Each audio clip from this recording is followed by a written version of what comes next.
de l'Assemblée nationale ce jeudi et la date annoncée des prochaines élections législatives, ce sera pour le 17 novembre prochain. Dans la foulée, les réactions se sont multipliées. Certains sont en phase avec cette décision du chef de l'État, mais pour le groupe parlementaire Benno Bokk Yakaar, il s'agit d'un parjure. Les réactions et les analyses à suivre donc dans ce journal. Voilà tout pour l'essentiel des titres. Le développement, c'est dans une poignée de secondes.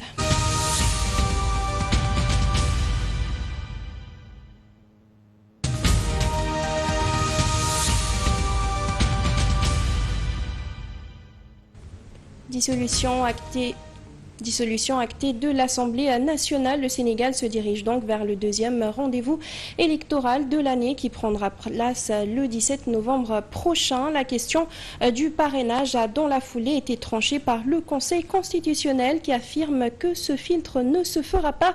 Motivant leur décision, les 7 sages auraient invoqué la primauté de la Constitution sur le code électoral, ce qui veut dire que les parrainages et tout ce qu'en dit le code électoral ne peuvent pas s'appliquer cette fois-ci. Incident sans surprise, le président de la République a dissous hier l'Assemblée nationale lors de son adresse à la nation. Exerçant une prérogative constitutionnelle, le chef de l'État justifie son choix par ses difficultés, dit-il, d'entente avec la 14e législature qui, selon lui, par ses actes rend impossible une collaboration entre le législatif et l'exécutif. Ousmane Ba. En vertu des pouvoirs qui me sont conférés par l'article 87 de la Constitution, je dissous l'Assemblée nationale. La messe est dite. La 14e législature n'est plus. Les raisons qui ont poussé le chef de l'État à sévir juste après l'accomplissement de ces 2 années d'existence sont au nombre de 3. D'abord, le refus d'organisation du débat d'orientation budgétaire le 29 juin dernier. Cette violation d'une obligation légale prévue par l'article 56 de la loi organique relative aux lois de finances aura gravement contribué à ternir l'image du Sénégal aux yeux des institutions internationales. Autre acte de l'hémicycle qui est resté en travers de la gorge du chef de l'État, il s'agit du rejet du projet de loi visant la suppression du Haut Conseil des collectivités territoriales et du Conseil économique, social et environnemental. Mais l'acte de défiance qui aura certainement le plus heurté le nouveau régime est celui relatif à la fameuse DPG. En allant jusqu'à l'usurpation des prérogatives constitutionnelles du président de la République pour fixer une date pour la déclaration de politique générale en violation flagrante de l'article 84 de la Constitution, sans parler de la menace d'une motion de censure que cette majorité fait planer sur le gouvernement. DPG qui n'aura finalement pas lieu. Stratégie politique ou vilaine du prix, le président de la République s'explique. En imposant par la force du droit la date du 13 septembre 2024 pour la déclaration de politique générale, il ne s'est pas agi de duper le peuple sénégalais, mais simplement d'asseoir fermement l'autorité de la loi et de rappeler par les actes que l'ordre politique sous mon magistère ne supplantera jamais l'ordre légal. En conséquence, le chef de l'État conclut une impossibilité de collaboration avec la majorité parlementaire de l'opposition, justifiant ainsi une dissolution sans délai. Va donc pour des législatives le 17 novembre prochain. Et là, par contre, le délai risque de faire débat. La réaction du groupe parlementaire Benno Bokk Yakaar ne s'est pas fait attendre presque immédiatement.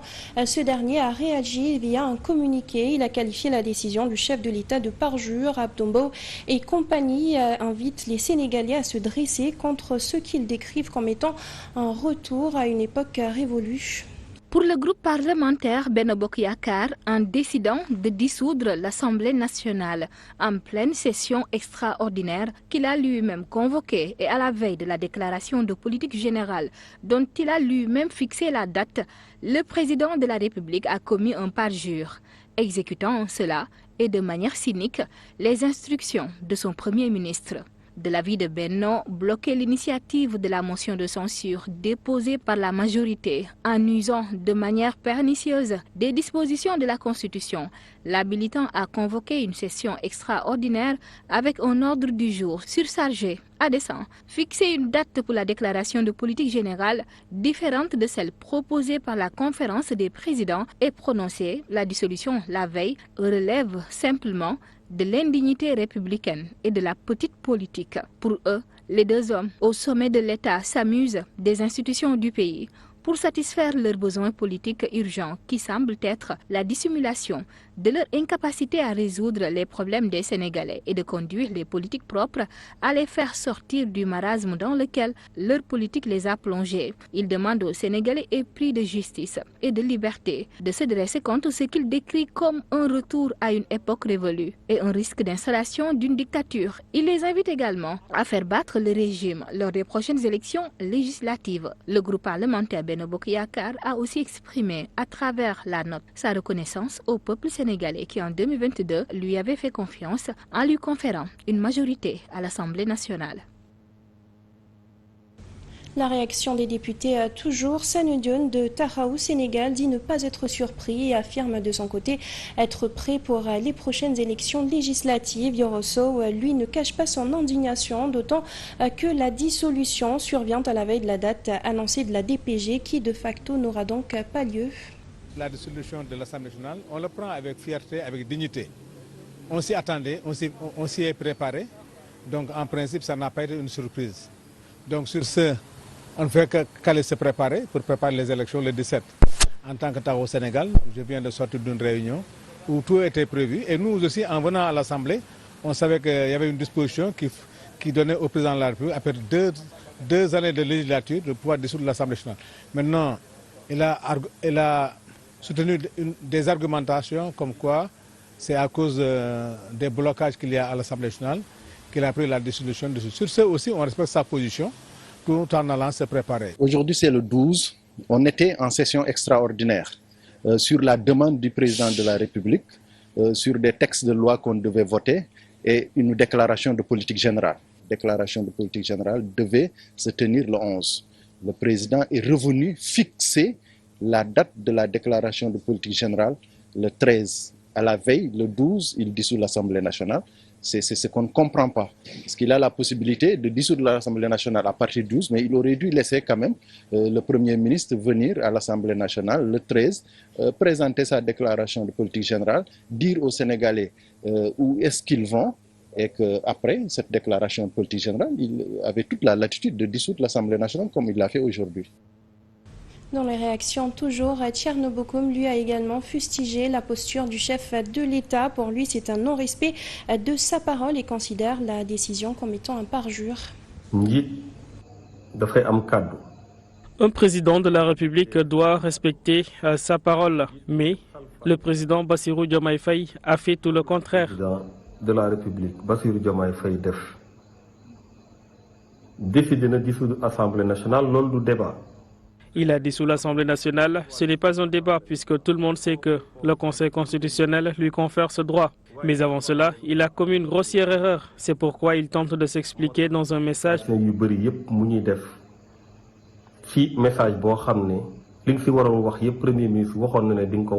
Déjà adressé par son Premier ministre, il avait tout annoncé. Mais lui, il a voulu simplement nous parler de son parjure, de son manque de respect vis-à-vis des institutions. Ainsi, il joue avec la conscience des Sénégalais.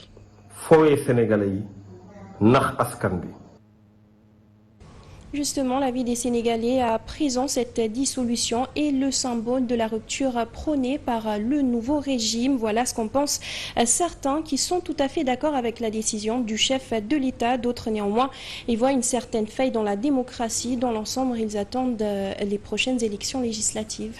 L'attitude des anciens députés, c'était indigne de leur rang. C'est pourquoi je suis très heureux de la dissolution. Rien ne marchait au juste. Au moment où les Sénégalais, les jeunes en particulier, étaient dans des conditions difficiles, on ne sentait pas l'implication des députés.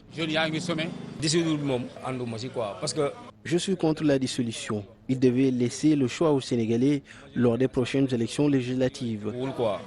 Parce que l'Assemblée nationale, si les nouvelles autorités avaient proposé des lois susceptibles de faire avancer le pays d'une manière ou d'une autre, même avec leur minorité parlementaire, ils auraient pu faire voter la loi. Nous voulons des députés du peuple qui comprennent vraiment nos attentes et qui font de leurs communautés respectives des priorités.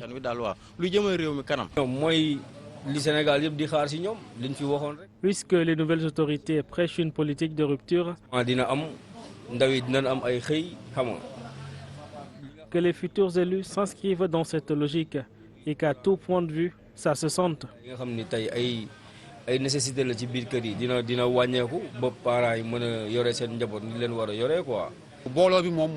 Qu'ils travaillent main dans la main, malgré leur bord politique, c'est ensemble qu'ils pourront résoudre les questions de l'heure. La parole aux analystes à présent. La dissolution de l'Assemblée nationale permettra de donner une majorité au pouvoir, déclare Babacar Fall. Selon le secrétaire général de l'Agradec, c'est la fin d'un feuilleton entre l'exécutif et le législatif. Il affirme également que c'est fait dans le respect des dispositions du code électoral. Annoncé depuis quelques jours, c'est maintenant officiel. Le président de la République, Bassirou Diomaye Faye, vient de dissoudre l'Assemblée nationale. La 14e législature, installée en 2022, n'aura vécu que 2 ans. Avec cette décision, le chef de l'État met fin à un long feuilleton entre l'exécutif et le législatif, selon Babacar Fall, membre de la société civile. Et je pense qu'on a vu, comme le président l'a rappelé, des tentatives de blocage. Cette situation qui arrive et qui est un dénouement et qui nous permettra, je pense que de donner une majorité, en tout cas au nouveau pouvoir, si tant est que c'est la volonté des Sénégalais, afin justement de leur permettre de mettre en œuvre les réformes promises. Ainsi, le corps électoral est convoqué le 17 novembre 2024 pour la tenue des élections législatives anticipées, c'est-à-dire dans un peu plus de 2 mois. Une durée qui reste conforme aux délais impartis par le code électoral, considère le secrétaire général du GRADEC. C'est que, bon, dans le cadre d'une élection législative, normale, le dépôt des candidats se fait au moins 85 jours avant la date du scrutin. Le code électoral a fixé des délais. Mais on est dans une situation exceptionnelle parce que le code électoral a prévu les cas donc, de dissolution de l'Assemblée nationale. Mais situation exceptionnelle, mesures exceptionnelles. Il faudra dans ce cas aller vers un réaménagement du calendrier électoral et si nécessaire procéder à l'allègement de certaines de ces dispositions. Le Conseil constitutionnel sera saisi pour qu'on puisse donc voir comment réaménager donc le calendrier en fonction donc de cette date, fixer la date de dépôt des candidatures, fixer également disons les modalités disons de collecte donc du parrainage. Est-ce que le parrainage va être supprimé? Est-ce qu'il va être allégé, tout ça? Mais ça, c'est d'autres questions que la situation appelle. En tout état de cause, cette décision du président de la République marque un tournant décisif de l'histoire politique du Sénégal, car c'est la 2e fois seulement que le pays traverse cette étape depuis les indépendances. La dernière fois remonte en 2021 avec l'ancien président Abdoulaye Wade qui avait dissous la 10e législature installée en 1998. Sur cette même lancée, Ngudamboup estime que le président de la République a parfaitement respecté les délais. Selon le constitutionnaliste, l'élection pourra bel et bien se tenir le 17 novembre prochain avec toutes les étapes du processus électoral. La Constitution permet tout simplement au président de la République de dissoudre l'Assemblée nationale aussitôt certaines formalités respectées. C'est en soi le président de la République qui est le garant du fonctionnement régulier des institutions. Et à cet effet, la loi fixe, n'est-ce pas, une date bien précise pour l'organisation des élections. C'est 60 jours au minimum ou 90 jours au plus. Donc le président de la République a respecté les délais constitutionnels établis à cet effet donc, par la Constitution, notamment l'article 87. En 2016, on a organisé un référendum, un scrutin en 1 mois. Et je vous dis tout simplement, on a une administration électorale donc, assez performante. Et je pense que pour cette fois-ci, le Conseil constitutionnel a déjà rendu un avis par rapport à toutes ces questions-là. Et donc, je pense que le président est dans les dispositions pour organiser l'élection, pour que tout simplement triomphe la démocratie. Ceux qui ont conçu le parrainage depuis 2018, notamment le parrainage intégral, n'ont pas prévu le parrainage en période d'élection anticipée, notamment pour les élections législatives et pour l'élection présidentielle. Et en l'espèce, la Constitution prime sur le code électoral. C'est-à-dire, s'il y a contrariété ou contradiction, la Constitution l'emporte, elle écrase le code électoral et c'est ce qu'a dit le Conseil constitutionnel. Sur un tout autre registre à présent, la lutte contre l'immigration clandestine continue. Des organisations de la société civile donnent des pistes de solutions, entre autres un conseil présidentiel dédié à la question, mais également des concertations inclusives. Ces dernières ont aussi mis en avant des problèmes dans la délivrance des visas. Ainsi, une marche silencieuse est annoncée pour le 21 septembre prochain. On aurait souhaité, par ailleurs, qu'un deuil national devrait être décrété et un conseil présidentiel dédié à la migration irrégulière, désormais un problème national. L'urgence et priorité doivent être convoquées. Cette crise nécessite une mobilisation générale et décentralisée pour allouer les ressources nécessaires à la lutte contre ce phénomène. On ne peut pas parler de la migration sans toucher la question cruciale des visas. Je pense qu'aujourd'hui, il y a une question sécuritaire qui est sur la table, c'est cette question des rendez-vous auprès des consulats et des ambassades. Notre gouvernement doit prendre ses responsabilités et ne pas éviter cette question. Il paraît que parfois, dans leurs déclarations, ils ne touchent jamais la question des visas et des rendez-vous. Et pour résoudre la question de la migration irrégulière, il est important qu'on parle avec nos partenaires au développement. Et enfin, nous parlons de l'artisanat au Sénégal. Ce secteur occupe une place importante dans les efforts de mobilisation des potentiels économiques, sociaux et culturels du pays. Il regroupe à ce jour plus de 600 000 personnes réparties en plusieurs corps de métier. Mais le secteur rencontre aujourd'hui des difficultés liées notamment à l'accès aux fonds. Vous allez vers les banques, donc vous demandez un prêt. On vous promet de vous octroyer cette somme. Après, finalement, ils ne vous donneront pas le montant que vous les avez demandé. Quand vous demandez 10 millions et qu'on vous donne 5 millions, déjà, vous en avez déjà votre projet. Et ce que 10 millions arrivent à faire, 5 millions ne peuvent pas le faire. Donc finalement, vous vous trouvez avec votre madame vous demande des boucles d'oreilles en or, genre, acheter des moutons ici, des poulets, faire la fête. Après 2 mois, vous avez des possibilités de remboursement. Et finalement, les huissiers viendront vers vous, vous assigner, saisir vos biens. Et c'est ça qui amène nos entreprises en faillite et fermées. Les entrepreneurs sont désespérés. C'est pour cela que je n'arrête pas de dire qu'on doit accompagner ce secteur de l'informel. Parce que déjà, les jeunes, quand ils n'arrivent pas à percer dans l'éducation, automatiquement, ils pensent à faire le tailleur ou bien être un cordonnier, maçon, menuisier, etc.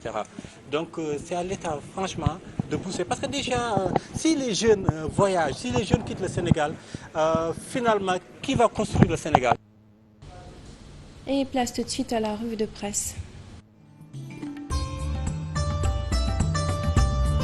Bonjour. Les quotidiens ont largement commenté l'adresse à la nation du chef de l'État hier actant la dissolution de l'Assemblée nationale et la convocation d'élections législatives anticipées le 17 novembre.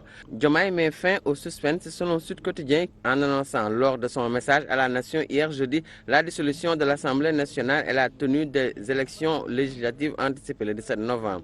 Annonçant également la publication d'un rapport validé par la Cour des comptes sur la mauvaise gestion de son prédécesseur. Le chef de l'État a accusé l'Assemblée nationale de se détourner du peuple pour promouvoir le culte du blocage et ainsi entraver la mise en œuvre du projet sur la base duquel il a été élu. L'Info voit cette dissolution comme le coup de grâce de Diomaye à Benno, majoritaire à l'Assemblée nationale. Sans aucune surprise, le président de la République, Bassirou Diomaye Faye, a prononcé la dissolution de l'Assemblée nationale et convoqué par la même occasion les prochaines législatives le dimanche 17 novembre 2024, dit le journal. Selon cette publication, dissolution. C'est un Bassirou Diomaye Diakhar Faye visiblement revanchard qui s'est adressé hier à la nation pour porter publiquement le coup de grâce au régime déchu de Macky Sall. Et ce que tout le monde redoutait arriva enfin. Pour le journal Le Quotidien, Bassirou Diomaye Faye valide la volonté d'Ousmane Sonko. Si certains avaient espéré que la dissolution de l'Assemblée nationale allait être prise après la déclaration de politique générale, la divine surprise ne s'est pas produite. Le président a acté la dissolution de l'Assemblée nationale et validé le refus du Premier ministre de se soumettre à cet exercice constitutionnel. Si BDF se défend d'avoir dupé le peuple sénégalais, cet engagement non respecté va le poursuivre durant son quinquennat. Note le journal Le Quotidien. Diomaye signe contre sa signature, affiche Bës Bi Le Jour pour dire que le président de la République signe la dissolution de l'Assemblée nationale, ce qui annule sa première signature concernant la DPG. Et Bës Bi Le Jour rapporte les précisions du chef de l'État à ce sujet qui explique qu'il ne s'agit pas de duper le peuple. Il a ainsi procédé à une véritable plaidoirie pour justifier la dissolution de l'Assemblée, rapporte Bës Bi Le Jour. Il a fait état de blocage de sa politique par la majorité parlementaire qui a décidé de ramer à contre-courant de la volonté du peuple sénégalais, pourtant clairement exprimée au soir du 24 mars 2024, note Le Quotidien Bës Bi Le Jour. Enquête parle d'une première historique au Sénégal. Si la dissolution est une prérogative constitutionnelle du chef de l'État, il faut noter que la méthode a été fortement décriée. En tous les cas, par son acte, le président de la République entre dans les annales et devenant le premier président de la République du Sénégal à dissoudre l'Assemblée nationale, souligne le journal. La dissolution de l'Assemblée nationale était devenue un secret de polichinelle selon le journal LAS sur fond d'interrogation, mais dans un contexte politique-social peu reluisant, surtout avec la recrudescence de l'immigration irrégulière, le président Bassirou Diomaye Faye ne prend-il pas un risque avec ses prochaines élections législatives prévues le 17 novembre prochain? Aux urnes, le 17 novembre, s'exclame à la une Le Soleil qui rappelle dans un éditorial intitulé « Clarification, un pouvoir qui s'installe, c'est toujours un nouveau départ ». Dans le quotidien critique, Bougane Gueye Dany appelle à la résistance suite à la dissolution de l'Assemblée nationale. C'est tout pour cette revue de presse du jour. Très bonne lecture.